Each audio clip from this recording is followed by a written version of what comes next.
Are you struggling to complete the survival expansion? Are you dying? Are you not making it till the end? Are you dying by sepsis or by hunters? Well, I've got you covered, guys.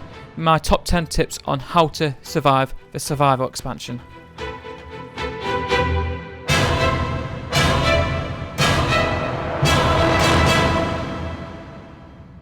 Hey guys, Wolverine here on the Division Survival Expansion, and this video is top 10 tips how to survive the Survival DLC. Getting started. When you start the survival, you wake up and you got torn hazmat gear. Two things spawn where you are: painkillers and fabric. Look around the area, you'll see painkillers. Take the painkillers straight away. It will slow your life expectancy down. And collect the fabric from the box. Once you have the fabric from the box, go to the crafting station and craft yourself some clothing. Anything with 4 degrees, mesh cap or scarf, and just equip it instantly. And then you're set. You're set to head out. They're the first two things you must grab. It does give you a little bit more of an advantage before you set out into the cold. In survival, everything is trying to kill you, but the number one thing that will most likely kill you, especially at the start, is the cold. You're with torn hazmat gear, which you're not going to survive the cold for long, and you need to stay warm. As you can see on the top right hand of the screen, you have a red meter, and the more it depletes, the quicker you're going to get cold, and that's what you got to monitor. You got to keep that meter full. If you do not find warmness in time, you will see the health bar is starting to deplete, which indicates that you're going to die. There are a few methods to stay warm, and a few of them are fire barrels, which you can have a light a flare in the barrel and keep warm. You can find shelter anywhere inside. You can warm up. You can craft clothing, which you need to find fabric. You can kill NPCs and they spawn teal light, which is a clothing item. Or you can find them around the map in suitcases with clothes or wardrobes in houses. But if there's one good piece of advice I could offer you is make sure you carry a med kit. Because if you run out of time and you get downed due to your health depleted, you can revive yourself with a medkit. At the beginning of the survival expansion, you catch an infection called sepsis. As you can see, when you jump out of the helicopter, you land on a plank of wood with a nasty nail which pierces through your right arm. Sepsis is a life-threatening condition that arises when the body responds to infection, injures its own tissues and organs, and you practically have just over an hour until you die of septic shock. Now, you can slow this down. You need to find medication and painkillers. There are various ways of where you can find the stuff. This is where you need to keep your eyes open. Medicine and painkillers can be found in red bags, which usually have some kind of ambulance symbol on, next to paramedic trucks in the roads, or hospitals or pharmacies. So you got to keep your eyes out. You need to get these as many as you can. NPCs do drop them, and you can find them in rucksacks as well, but you just got to keep injecting the medicine. Painkillers aren't as good. It slows it down just for a minute or two, where the medication can last a lot longer. So bear note, this is a killer. If you do not find this medication, you will die, and it just sucks because you gotta decide how much time you have to how geared you are. Do you commit to the dark zone? Are you strong enough? You don't know, and it has been times where I have ran out of time, literally, at the extraction zone and the dark zone. So do find that medication. It's a must. If the cold won't kill you, the lack of medication will. Thirst and hunger. They are really important attributes in the survival game. As always, as surviving, you need food and drink to survive. In the game, you need drink to help you spot containers. Because you don't have a map in survival, you're relying on the containers glowing up for you as you run past them, and you need soda or water. In the blizzards, it's hard to spot things, and you will miss a lot of containers if you're not keeping your soda up. As you can see the glowy containers as you run past. It's easy to spot. When you're not keeping your thirst up, you do not see that glow, so be sure to keep your thirst up. You can find soda or water in drink machines in various places. I like going in the subway to get a few of them, or you can find them in bags or killing NPCs. Hunger, which requires energy bars and canned food, again can be found in the same various ways. Hunger helps you to kickstart your regeneration and health. If you only have like one segment of health, it will not regenerate if you're hungry.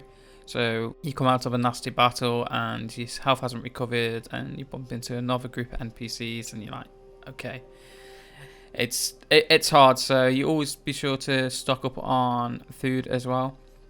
As you can see, I've took a little bit of damage from this NPC, and because I've eaten food, my health starts to regenerate. If I did not have that food, my health would not regenerate, and it would stay on the second segment. And then as you can see here, I was just about to die of the cold. I made sure I'd either eaten an energy bar or canned food, and because of that, my health started to regenerate. Know your limits. Now this is where you're going to learn by mistakes. You're going to fail a few times, and that can't be helped, and it happens to the best of us. The closer to the dark zone you go, the stronger the enemies.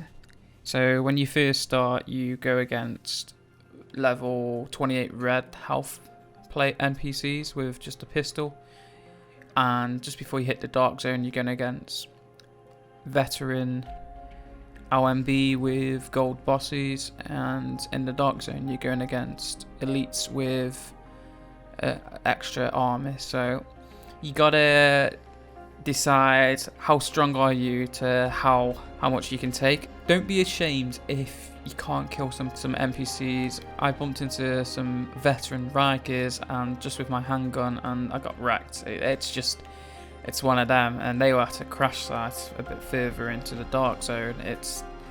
It's hard to judge, but only you'll be able to decide how much health you can take off NPC before you lose enough health. You just gotta judge it, and you just gotta think to yourself, is it worth losing everything you come for? Because once you die, you gotta start again, and that's a bitter pill to swallow for new survivalists out there. My advice for you is, wherever you spawn, don't go too close to the dark zone.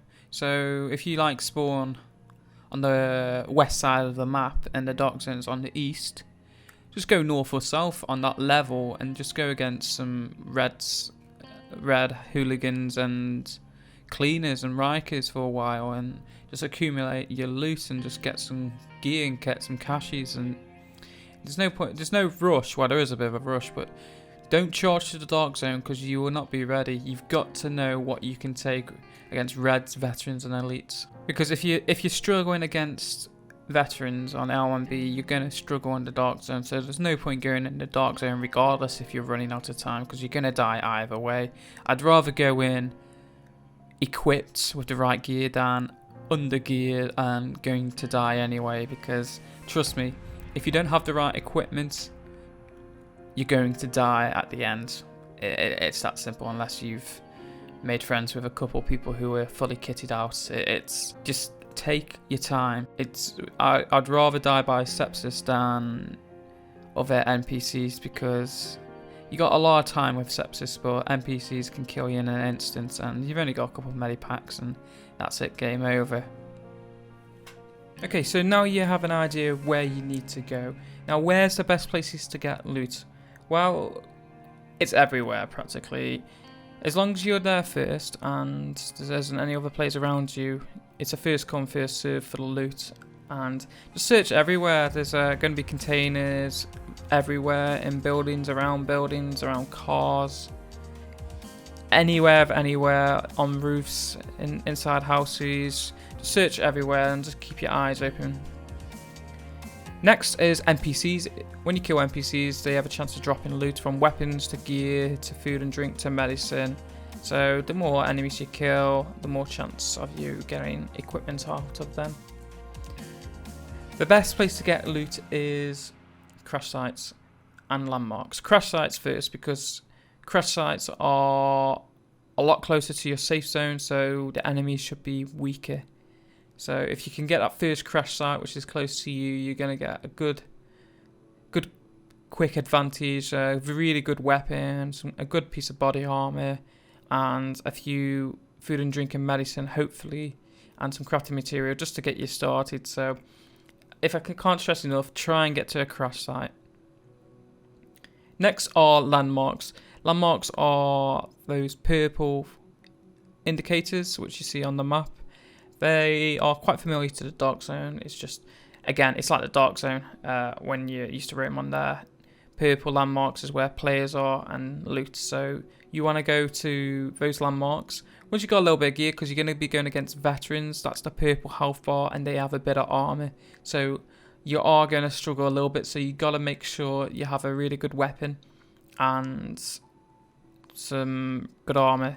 So that's why I always stress first, try and get to those crash sites. But if you can clear those landmarks, it's really rewarding once you kill all those players, NPCs, sorry, and a lot of containers around, a lot of good weapons, and the chances of getting some purple tier weapons and gear. Again, I'll go into the tier further down the advice. I just want to throw it out there, another point of interest is contaminated areas.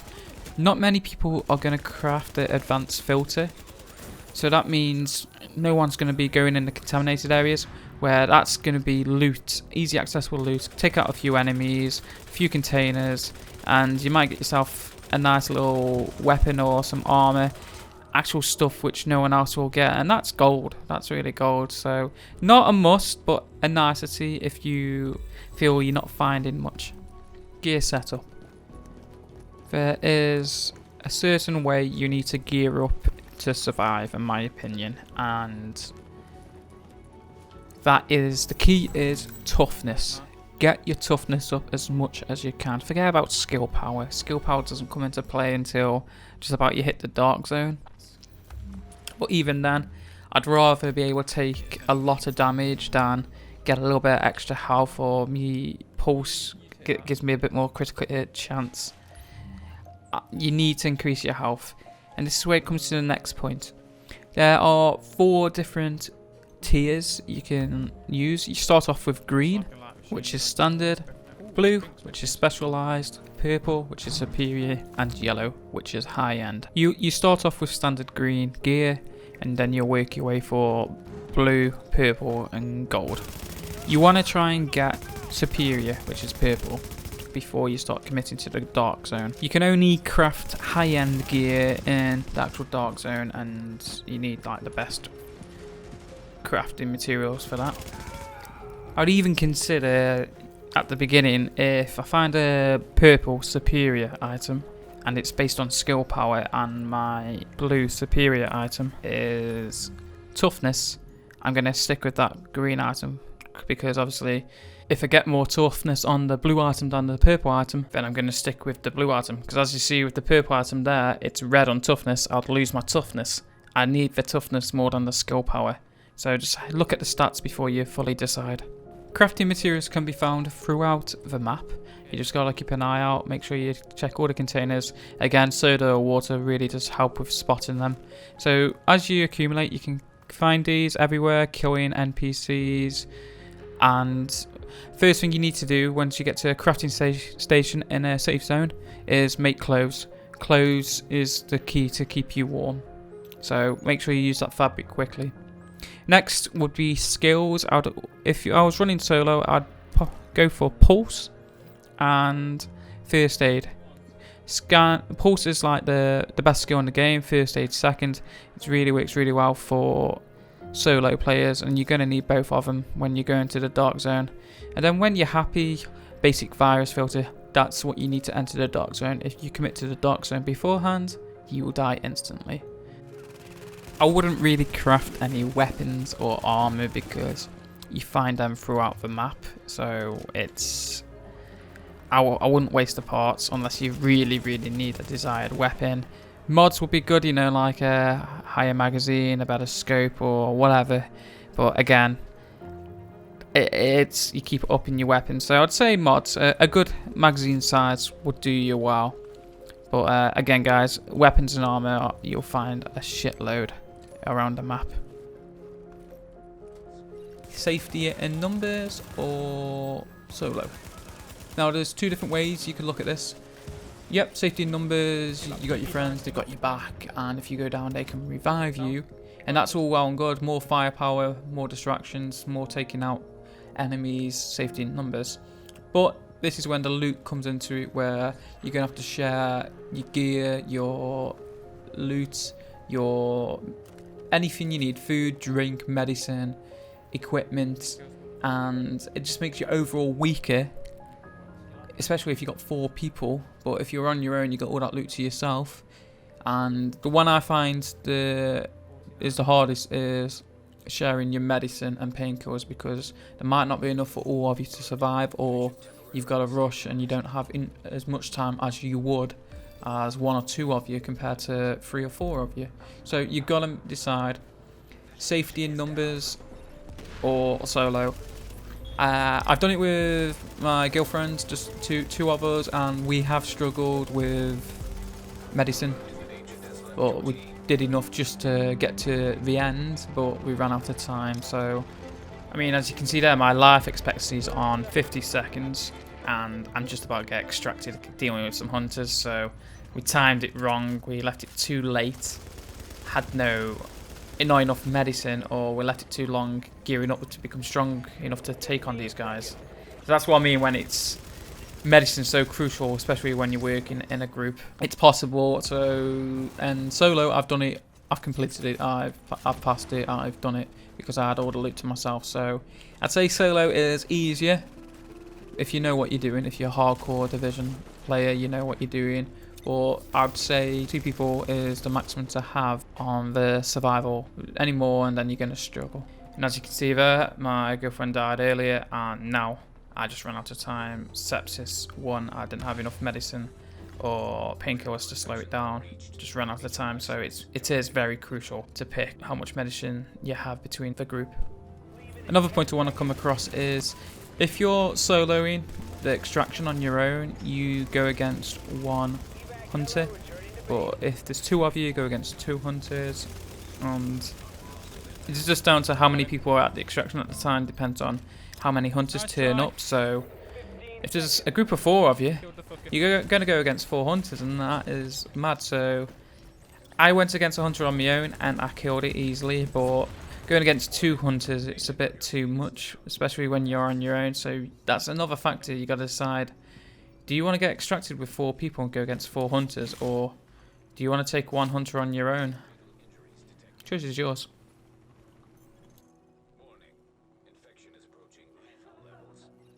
Once you're happy with all the equipment you've accumulated, you've collected, crafted, taken from NPCs, crates, whatever, when you're happy with your set and you want to commit to the dark zone, you have to make sure you have a basic virus filter, which requires 2 fabric and 2 tools, which are blue specialized. After that, jump in the dark zone and we'll get started.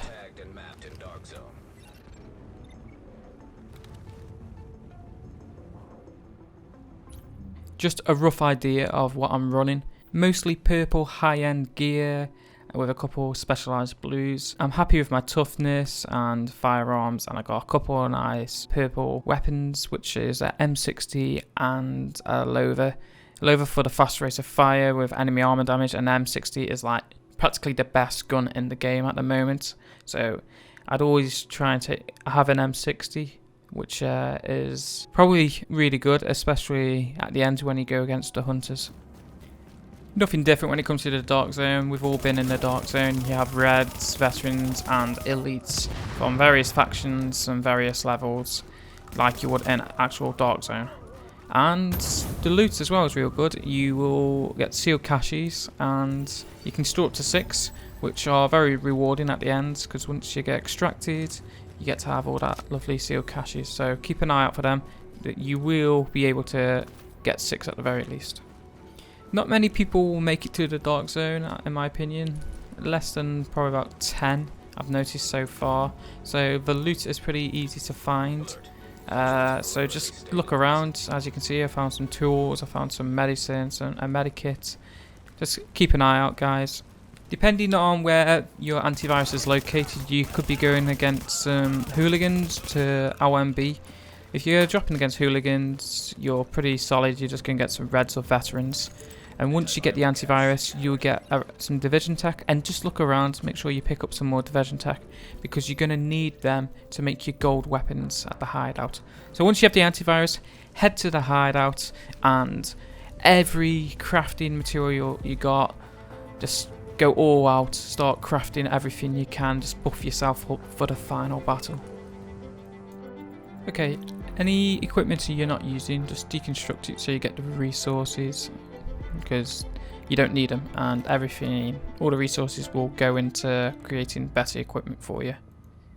So once you deconstructed everything, after going through which is more important for you, go to material conversion and just basically convert all your high-end from your superior equipment. So make sure you do your weapon parts, tools, fabric and electronics, because it's all going to be helpful, trust me. Once you've done that, go and craft your flare gun.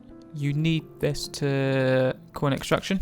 Requires 2 weapon parts and 1 division tech, gold high-end.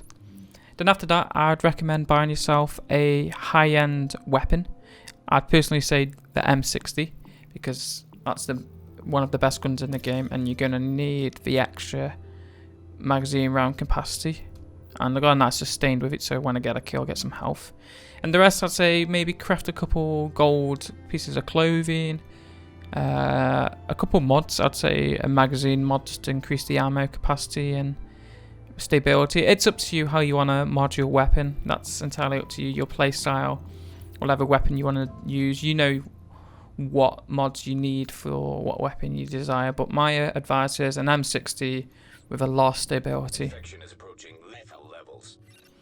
So as you can see, a big mixture of all different tier colours, from specialised to high end, with a couple mods modded in, just to, but the key thing is, you can see my toughness has doubled since I entered the dark zone.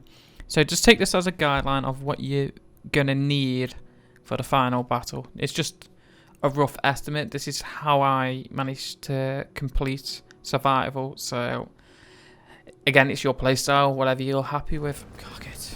Well, I don't know if I'm strong enough, but we'll give it a go. Fuck it. Let's call this bitch. I think my character said it all there. Evac helicopter incoming. This is it. This is what you've been waiting for. You want to get out of here, and there's one guy stopping you, and you could lose everything. This is where the M60 comes in. He's using special skills like you. He's got a support station. So you want to destroy that as quickly as possible. There he is. Make sure you kill him quickly, or he'll pulse an overdose heal. As you can see, he's full up again. Just keep laying into him. Got him. And that's it. That's how easy it is. 15 seconds. Killed the fucker. That's how easy it is. Oh, it's not easy. I mean, I've shown you clips now. When there's multiple of them, that's when they are a threat. But one, you can handle one. You can take on one if you've got the right gear. But if you go against 2 or 3 with your group, or another group's extracting and you come across them, that's when it gets really technical and hard. And in my advice, I wouldn't go anywhere near another extraction. Stick to yourself or your teammate, rely on each other. Just the less hunters, the better, in my opinion. So there you have it, guys. Will you survive the survival expansion? Will the hunters claim you? Will the cold claim you? Will sepsis claim you? Or can you go against all the odds and make it out alive? As you can see, I made it. solo, it's a lot easier. That's my pro tip. But it is a lot of fun when you do it with a friend. And here's my gear score just to show you what I did, what I got, and that's it. Thank you for watching, guys. I hope this was really, really helpful. Please take your time to like it and comment if possible. This took me a long time to make. This is the longest video. Believe me, I haven't put this much time into making a video. I've even made a script. I mean, come on, I've never made a script before, and I have on this one. This is how much I wanted to make this a very, very good video, one of the best videos I could ever make. So, they are my top 10 survival tips. I hope they do help. Any questions, be sure to comment, and I'll get back to you ASAP. Good luck, guys. You're gonna need it, and enjoy it. Enjoy the survival. It's really good moments. Thank you for watching. Take care.